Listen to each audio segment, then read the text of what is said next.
Hello दोस्तों, good morning. I hope आप सभी लोग बहुत ही अच्छे होंगे। तो आज हम शुरू करने जा रहे हैं पाठ योजना 2, जिसमें मेरा विषय है सामाजिक अध्ययन और प्रकरण है यातायात के साधन। क्लास 3 का ये मैंने टॉपिक लिया हुआ है। और सबसे पहले यहाँ पे हम डालेंगे विद्यालय का नाम। प्राथमिक विद्यालय भटिकड़वा, आपका जो भी हो, जहाँ पे इंटर्नशिप लगी हो वहाँ का नाम डाल सकते हैं। फिर है छात्राध्यापिका, आपका जो नाम है, जो ट्रेनर है उसका नाम रहेगा। फिर जिस भी दिन आपने यह पाठ्य योजना बना करके बच्चों के समक्ष प्रस्तुत किया है उस दिन का रखेंगे। क्लास डालेंगे, कालांश, अवधि, विषय और प्रकरण। प्रकरण हमारा है यातायात के साधन।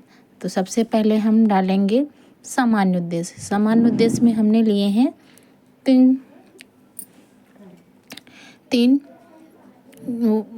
उद्देश्य हैं मेरे।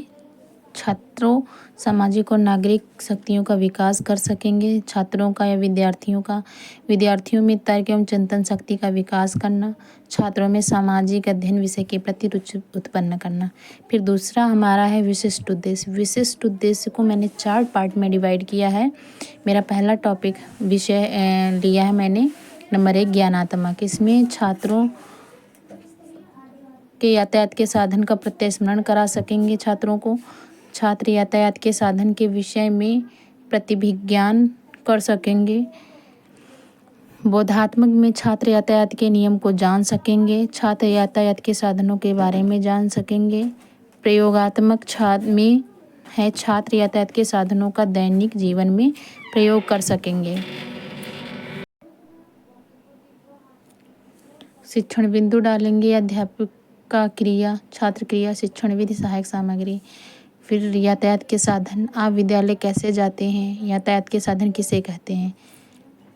बच्चे आंसर देंगे, हम विद्यालय साइकिल था बस से जाते हैं। दूसरे क्वेश्चन का आंसर दे नहीं पाएंगे, या जो हमारी शिक्षण विधि है प्रश्नोत्तर विधि होगी। फिर हम स्पष्टीकरण करेंगे, किसी व्यक्ति या वस्तु को एक स्थान से दूसरे स्थान तक यात्रा करने के लिए जिन साधनों का प्रयोग किया जाता है यातायात के साधन कहलाते हैं। पहले यातायात के साधन उपलब्ध न होने के कारण यात्रा करने में, जो पहले के समय थे उसमें साधन नहीं थे तो कठिनाई होती थी, लेकिन आज के समय में यात्रा करना अत्यंत सरल और सुलभ हो गया है। यह हमारा जब हम स्पष्टीकरण करेंगे, छात्र ध्यानपूर्वक सुनेंगे, हमारी शिक्षण विधि व्याख्यान बुद्धि होगी। और सहायक हमारी जो सामग्री रहेगी, यहाँ पे पाठ्य पुस्तक हमने लिखा नहीं है, भूल गए।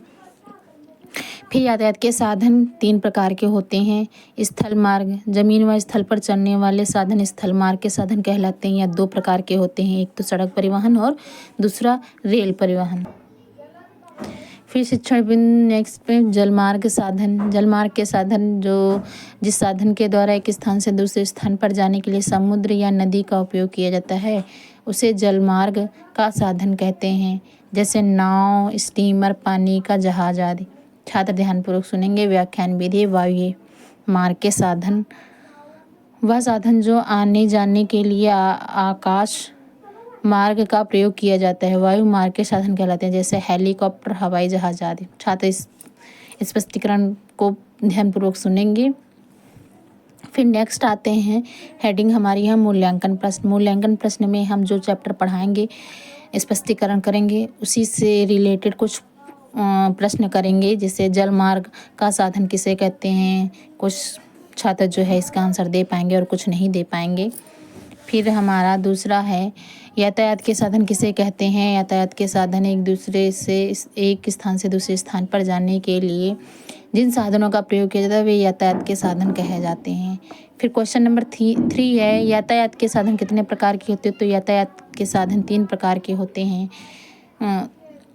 फिर आकलन करेंगे। आकलन में हमने मिलान करो का दे दिया है। फिर खंड आ और बा को एक दूसरे से मैच करेंगे। फिर हमने दिया है श्यामपट्ट सारांश। हम स्थल मार्ग के साधन और जल मार्ग के साधन और वायु मार्ग के साधन को बोर्ड पे डिटेलिंग से लिखेंगे कि कौन कौन से होते हैं।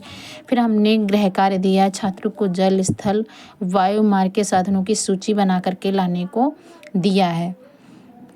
तो बस मेरा ऐसे ही पूरा हुआ है, ये पाठ्य योजना मेरी पूरी हो गई है।